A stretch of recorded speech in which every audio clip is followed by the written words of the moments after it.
Time, place, space. One of the greatest communication tools I have ever learned from my friend, mentor, and also the person who happened to be my relationship coach, Diana Benici. Diana was on not the Rising Leader podcast. She was on Mastering Midlife early in the incarnation and has the number one podcast of 500 episodes of 3 different podcasts that I've done by 400%, 4x the amount of people listen to that episode about grief with Diana Benici than any other episode that I've ever put out.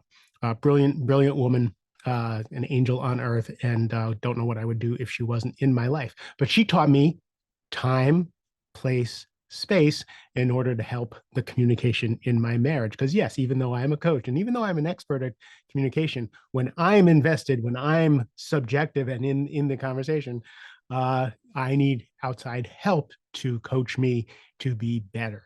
And it really has helped. So what is time? So the time, place, space thing, again, I was reading the final copy of the Rising Leader Handbook, which is coming out on March 5th. And I was noticing that I put time, place, space in leading up. In how do you talk to your boss? How do you talk to the CEO? Time, place, space. So for personal relationships and for business relationships, time, place, space works. So what the hell is time, place, space? So the question is, when you're about to have a difficult conversation, when you're about to have a conversation where you want to have influence, where you want to make impact to a policy, to a system, to a way a person thinks about things, for your enrollment skills, is it the right time to have the conversation? Right? Is your timing, coincide with environmental and external events that are going to make sense? Right? So just think: is this the right time to have the conversation? Second thing, the place. Right? Is this the right? What is the right place to have the conversation? Is the time, if in a personal conversation, is it over the dinner table? Is it going on a walk? Or is it in front of the kids? Is it alone? Like, what's the best place to have one of those conversations where it's most receptive? In the business relationship, is it in a leadership team meeting? Is it in the boardroom? Is it private, one-on-one? Should you get off site and get away from everybody to have this conversation? Is it the right time? Are you in the right place to have this conversation? The third is space. Space is more tricky, right? First of all, is your significant other or the person that you want to influence or your boss or your peer or your subordinate in the right headspace to hear what you have to say, right? Just taking a few moments to check to see who your audience is and how they're doing is a really good, it just increases your chances of success. In my intimate relationship with my partner, he's an internal thinker. Like, I like to fight. I don't mind a little conflict. I like to work things out real time. And I'm pretty animated.